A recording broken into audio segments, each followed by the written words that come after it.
Russian Seasons, a great experiment of Sergei Diaghilev, who brought a lot of exhibitions of Russian art and then operas to the West, which was sensational in the beginning of the 20th century. And ultimately, when he was fired from the Imperial Theater, because there was a scandal of how one of the dancers performed on the stage, so he was considered to be indecent, and it was a big scandal in St. Petersburg. After this, he decided that I'll have my own enterprise with blackjack and everything else, and he started his own company.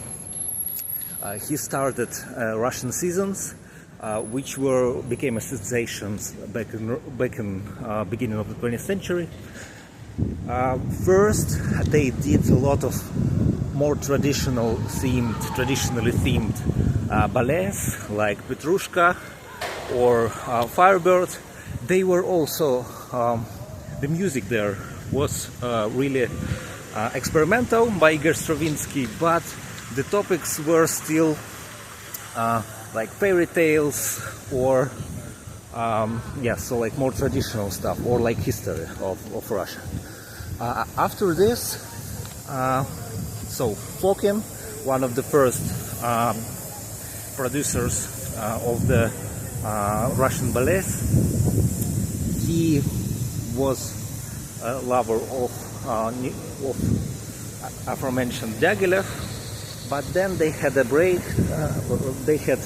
They broke up, and there was another director who started to be the main director of Russian ballets, Václav Nijinsky. So he's one of the first male dancers who became an actual star, and he started to do a ballet on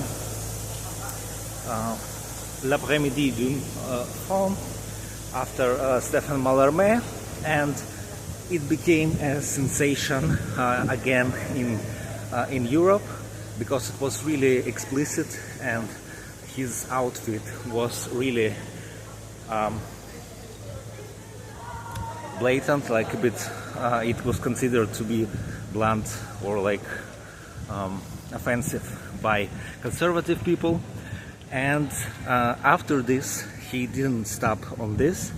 He made a play or a ballet on contemporary life, which was also an exception in that period.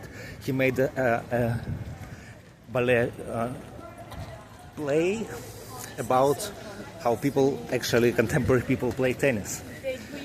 And then the last thing that he did, the last hit that he made was the Sacred de Bretagne.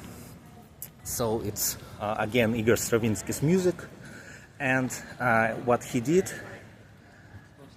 Nijinsky did there was exceptionally daring, because it was a representation of ancient people's beliefs about how spring becomes a thing, so like how everything starts to bloom and so on.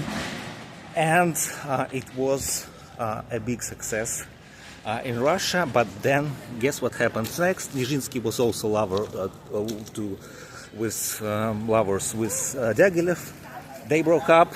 Nijinsky gets fired, which was not cool from Diaghilev, and another